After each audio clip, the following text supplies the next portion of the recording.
সামাওয়াতিন তেবাকা, স্তরে স্তরে, তবকা তবকা। এটা বুঝেছেন তো? আমি এই আসমানটাকে 7 তালা করে সৃষ্টি করেছি।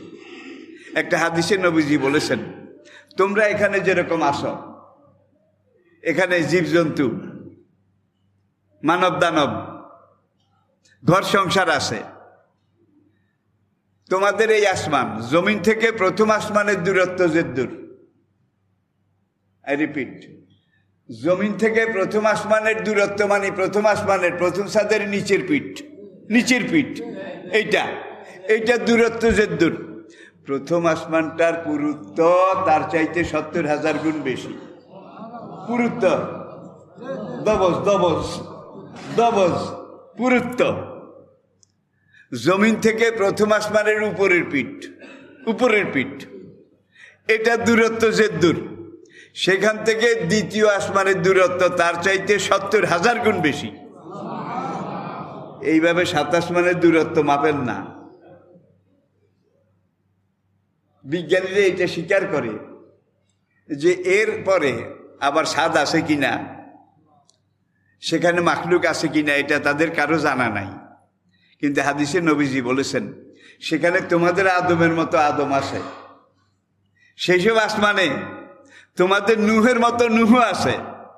সেই সব আকাশে তোমাদের নবীর মতো নবী আছে। তবে সেগুলো তোমাদের জানার, তোমাদের পর্যবেক্ষণের বাহিরে, অনেক দূরে। তাহলে সেখানেও দেখা যায় কিছু আছে। এই যে 7টা আসমান আপনি পার হবেন, আমি বলেছি জমিন থেকে 7ম আসমান,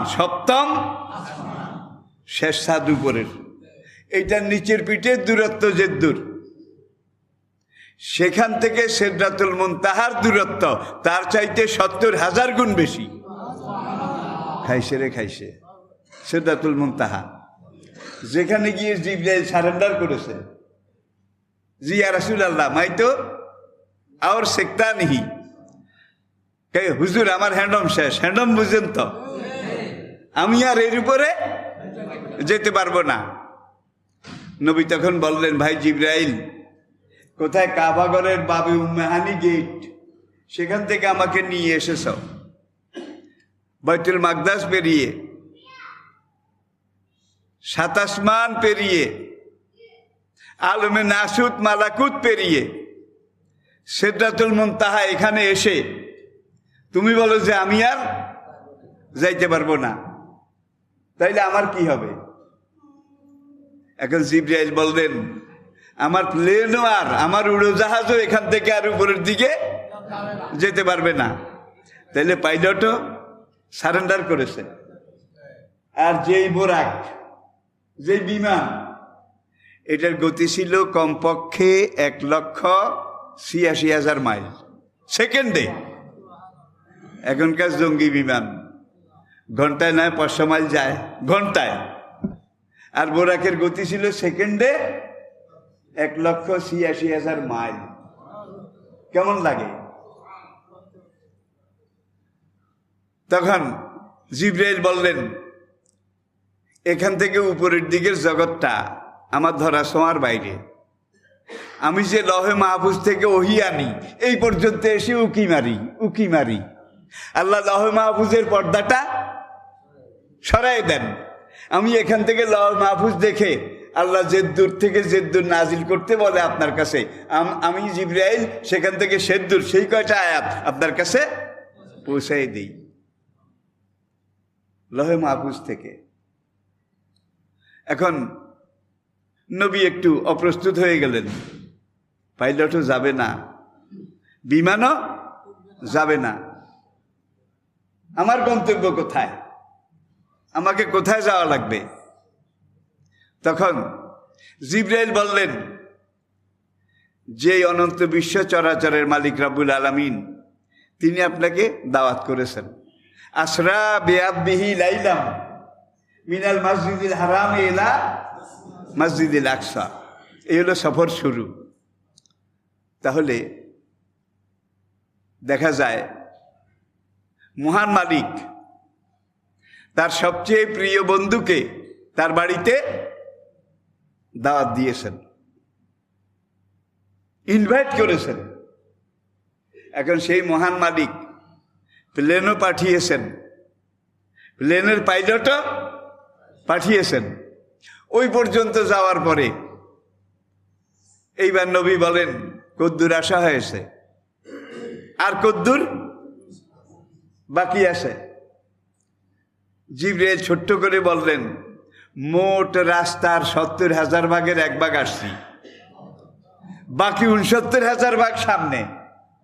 খাইছে রে খাইছে। এখন জিবরাইল তার রকেট নিয়ে, হুজুর আমি যাই, আসসালাম আলাইকুম। জিবরাইল চলে গেছে, বোরাকও চলে গেছে। হুজুর বলেন, আমার শরীরটা একটু সমসম করে উঠছে, পশমগুলা লোমকূপে শিহরণ জেগেছে, আমার একটু ভয় ভয় লাগে। তখন দেখি যে আমার দুনিয়ার সবচেয়ে বড় আপনজন আবু বকর এসে আমাকে সালাম দিলেন। কোথায়? সিদরাতুল মুনতাহা। কিরে, আবু বকর এখানে কেমনে এলো? আবু বকরকে দেখে আমার ভিতরে যে একটা ভয়ভীতি অবস্থা, এটা কেটে গেল। ইয়া রাসূলুল্লাহ, আমি আপনাকে রিসিভ করতে এসেছি, চলেন। সামনের দিকে যাচ্ছেন, আরেকটা বাহনে উঠবেন, রফ রফ রফ রফ রফ রফে উঠে, এইটা আল্লাহ পাকের আরশে আজিম, সেখানে গিয়ে ল্যান্ড করলো, অবতরণ করলো। একদল ফেরেশতা সামরিক পোশাকে একেবারে সজ্জিত হয়ে নবীকে গার্ড অব অনার দিচ্ছেন। রাজকীয় নিয়ম, রাজকীয় মেহমান এসেছে। এখন সেখানে মেহমানকে, you are the honourable royal guest, he is the royal guest, he is the honour royal guest অমুক, his royal highness, his royal excellency, welcome him. আমরা তাকে ওয়েলকাম জানাই। এরকম আসে না নাই? বঙ্গভবনের গেট দিয়ে, গণভবনের গেট দিয়ে ঢুকার আগে গেইটে একদল চৌকস সামরিক বাহিনী, তারা এখানে গার্ড অফ অনার দিয়ে তারপরে মেহমানকে প্রেসিডেন্টের কাছে নিয়ে যায়, প্রধানমন্ত্রীর কাছে নিয়ে যায়। ঠিক কিনা বলেন? হুজুর বলে, এখানে যখন আমি রফরফ থেকে নামবো, আমার গা আবার একটু সমসম করে উঠলো। ওখান থেকে আবু বকরে উঠেই দিছে, খেয়াল আছে তো? আপনি এটাতে উঠেন, যান। এখানে এসে এখন নবী আবার কোনো বর্ণনায় সে আবু বকরের জায়গায়, হুজুর যখন হেঁটে সামনের দিকে যাচ্ছেন রফরফে আরোহণ করার জন্যে, তখন হযরত বেলালের কাঠের খড়ম, স্যান্ডেল, চট্টর চট্টর চট্টর চট্টর হুজুর হাঁটে। এখন দেখে যে বেলালের খড়মের আওয়াজ শোনা যায়। যেই বেলাল দিনে 5 বার কাঠের খড়ম পাই দিয়ে চট্টর চট্টর করে মসজিদে নববীতে আসতেন, আজান দিতেন, মুয়াজ্জিনি করতেন, আবার এই কাঠের খড়ম পাই দিয়ে যাইতেন। এই কাঠের বেলালের খড়মের আওয়াজটা নবীজির খুব পরিচিত। এখন যখন বেলালের খড়মের আওয়াজ পাইছে হুজুরে, এখানে তো আবার বেলাল, ওখানে আবু বকর, এখানে বেলাল। বলে যে আমি আবার একটু স্বাভাবিক হইলাম, ভয়টায় আশঙ্কাইটা কেটে গেল। এইবার আমি আল্লাহ পাকের খোদাই সিংহাসন, আল্লাহ পাকের আরশের মুখামুখি হলাম। আরশের মুখামুখি হওয়ার পরে এইবার আরশের মালিক, ফেরেশতারা আমাকে গার্ড অফ অনার দিয়ে বলল, আত্তাহিয়াতু লিল্লাহি ওয়াস সালাওয়াতু আত-তাইয়্যিবাত, he is the honourable royal guest, his royal excellency, his royal highness, we welcome him. এইবার বাড়ির মালিক চিনতেন তো? যখন মেহমান করে সামনাসামনি গিয়ে উপনীত হলেন, ফেরেশতারা গার্ড অফ অনার দিয়ে ফেললো, আত্তাহিয়াতু লিল্লাহি। এইবার বাড়ির মালিক, ঘরের মালিক, যিনি মেহমানকে দাওয়াত করেছেন, বিমান পাঠিয়ে, রফরফ পাঠিয়ে তার রাজধানীর আরশে আজিমের এখানে এনেছেন।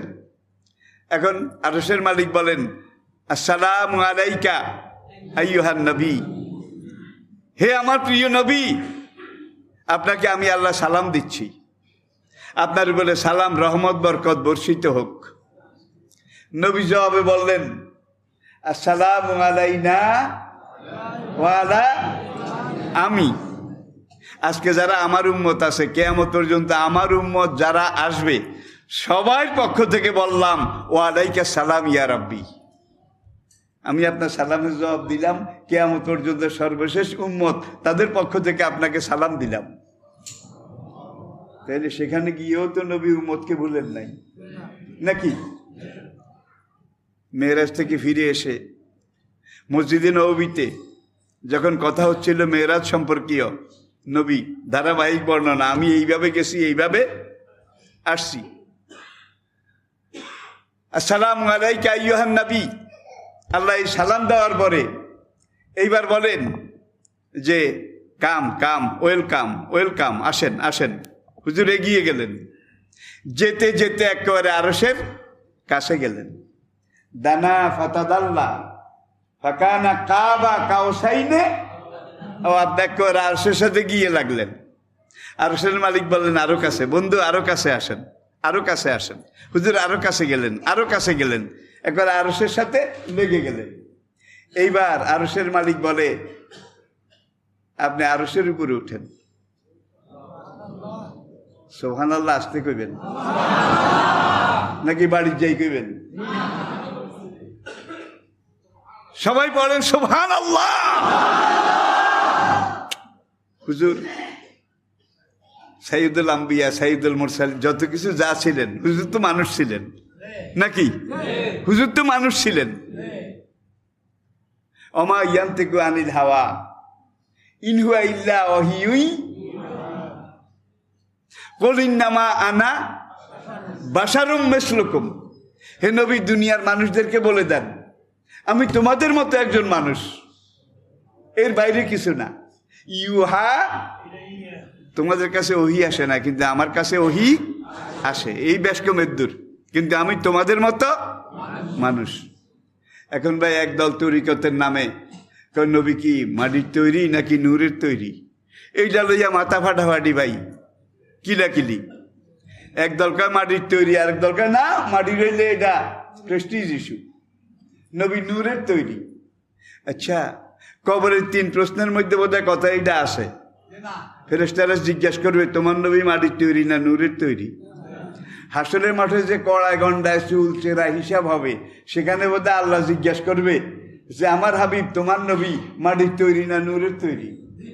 কি হাসরের মাঠে বোধহয় হিসাবের মধ্যে জিজ্ঞেস করবে? এটা কোনো জিজ্ঞাসার ব্যাপারই না, ঠিক কিনা বলেন? শেফ চলে না দুধ রোজ, ফরজ ওয়াজিবের সাথে দেখা নাই। আবার আরেক দল নামাজ পড়ে না, শরীয়ত মানে না, গাজার কলকি টানে নাকি? কয় আমরা আসল মারেফত করি, আসল মারেফত। আমাদের মারেফতে জাহিরি কোনো নামাজ নাই, রুকু সেজদার নামাজ নাই। কয় কি আছে? কয় মনের নামাজ পড়ো রহমান, মনের নামাজ, মনের নামাজ। নবী নামাজ পড়েছেন রুকু সেজদা কি? সল্লু কামার আইতুমুনি উসাল্লি, আমি যেভাবে রুকু সেজদা দিয়ে নামাজ পড়ি তোমরা সেইভাবে নামাজ পড়ো। এখন এরা তরিকার এমন কামেল আকমাল পূর্ণাঙ্গ দরজায় উঠেছে, এখন এরা রুকু সেজদার খেতাও কিলা না। হুজুর কি আরে, হুজুরের প্রত্যেকটা নিঃশ্বাসে মেয়েরাজ হয়, প্রত্যেক নিঃশ্বাসে বলে হুজুরের মেয়েরাজ হয়। হুজুরের নিঃশ্বাস থেকে গাজার গন্ধ আসে, শুধু সারাদিন গাজার কলকি টানে, আসে না নাই? করে পীরে কামেল দস্তগীর শাইখুল ইসলাম, আফতাবে শরীয়ত, মাহাতাবে তরিকত, হাজিয়ে জামান, অলিকুল শিরোমণি হজরত আল্লামা মাওলানা সাইয়্যিদানা মুর্শেদানা অমুক সেরাকালি বদনা, মোজাদ্দাদি, নকশেবন্দি, খাতাগাদ্দি। ভাই আগেও লেজ পরেও লেজ, কিন্তু বিশ্বের সেরা মানব, আল্লাহর পরে সৃষ্টির মধ্যে যিনি সবচেয়ে বড়, সৃষ্টির মধ্যে সবচেয়ে বড় কে? মুহাম্মদ রাসূল। তিনি রোমান সম্রাট, পারস্য সম্রাটের কাছে চিঠি লিখতেছেন, আপনারা দেখেন হাদিস খুলে, মি মুহাম্মদের রাসূলুল্লাহ, আল্লাহ রাসূল মুহাম্মদের পক্ষ থেকে রোমের বাদশার কাছে এই চিঠি, আল্লাহ রাসূল মুহাম্মদের পক্ষ থেকে পারস্য সম্রাটের কাছে এই চিঠি। সেখানে হজরত মাওলানা মুর্শেদানা সাইয়েদানা অলিকুল শিরোমণি এই হলনা তলনা আরো কত কিছু আছে নাকি? মুলার সাইতে বিসি বড় হয়ে গেছে, ঠিক কিনা বলেন? তো কথাটা আমি এজন্য বলছি, আরশের মালিক এবার বললেন আপনি আরশের উপরে উঠেন। হুজুর বললেন আমি আরেকটু অপ্রস্তুত হয়ে গেলাম, শত হলো তো আমি মানুষ, আমি মাখলুক, আর এটা খালেকের সিংহাসন। অসিয়া কুরসিয়ুহু সামাওয়াতে আর রহমান আলাল আরশিস, রহমান আরশের উপরে উপবিষ্ট। এইবার রহমান দ্বিতীয়বার বললেন কাম কাম। হুজুর আরো কাছে গেলেন, আরো কাছে, আরো কাছে গেলেন। আরশের মালিক এবার বললেন আপনি আরশের উপরে উঠেন। আল্লাহু আকবার, আপনি আমার আরশের উপরে উঠেন। হুজুর বললেন আসি তো, কেন ডাকছেন, কি বলবেন, কি হুকুম করবেন করেন, আসি তো। আরশের মালিক বললেন আপনি আরশের উপরে যদি না উঠেন তাহলে আপনার মেরাজ হবে না, যেই জন্য আপনাকে এনেছি সেই উদ্দেশ্য পুরো হবে না। হুজুর বললেন লেমাজা, হোয়াই নট, হোয়াই, কেন হবে না? আমার রবুবিয়ত, আমার খোদাইর এলাকা যে দূর, আপনার নবুয়তের এলাকাও দূর। আমি এক কথায় বলে দিলাম, আমি খোদাইর এলাকা যে দূর, আপনি নবীর নবুয়তের এলাকাও এর দূর। এখন যেখানে বসি আমি আমার খোদাই চালাই, এখানে যদি না উঠেন তাহলে আপনার নবুয়তের এলাকা আপনাকে পর্যবেক্ষণ করানো যাবে না, পুরো এলাকা আপনাকে দেখানো যাবে না, পুরোপুরি আপনাকে বুঝানো যাবে না। সুতরাং আপনি আরশের উপরে উঠেন। ইব্রাহিম নবীর মেরাজ হয়েছিল অগ্নিকুণ্ডে, কি নমরুদের অগ্নিকুণ্ডে। মুসা নবীর মেরাজ হয়েছিল কোহে তুরে। ইউনুস নবীর মেরাজ হয়েছিল মাছের পেটে। এগুলো আপনারা জানেন তো। কিন্তু আমাদের নবীর মেরাজ হয়েছে কোথায়? আমাদেরকে সৃষ্টি করেছেন যিনি, তার পরিচয় রব্বুল আলামিন। আর আমাদের নবী যেই নবী, তার পরিচয় রহমতুল লিল আলামিন। আর আমাদেরকে যেই কোরআন আল্লাহ দিয়েছেন সেই কোরআনের নাম আল্লাহ রেখেছেন ইনহুয়া ইল্লা যিকরুল লিল রব্বুল আলামিন, রহমতুল লিল আলামিন, যিকরুল লিল আলামিন। তিনটাই ন্যাশনাল নাকি ইন্টারন্যাশনাল? ন্যাশনাল নাকি ইন্টারন্যাশনাল? আসুন ইনশাআল্লাহ আগামী জুমায় এই মেরাজের সামনের অংশ। এখন হুজুরে জিজ্ঞাসা করলেন তোমার খড়মের আওয়াজ পাইছি, এত এত এত এত দূরত্ব পেরিয়ে আমি যখন সিদরাতুল মুনতাহায় গেলাম দেখি যে তুমি চট্টর চট্টর করি। আসলে ওই আবু বকর এক ফেরেশতা, আবু বকরের সুরতে আল্লাহ নবীকে রিসিভ করার জন্য সেখানে পাঠিয়েছেন। আর বেলালের খড়মের আওয়াজ এইটাও এক ফেরেশতা, যাকে আল্লাহ বেলালের সুরতে নবীর ভিতরে একটু অস্বস্তি এটাকে দূর করার জন্যে। এখন নবী বললেন আমার আগে তুমি সিদরাতুল মুনতাহায় গেলা কেমনে? আমি সেখানে নেমে যখন একটু ডরাইছি তখন তোমার খড়মের আওয়াজ পাইছি।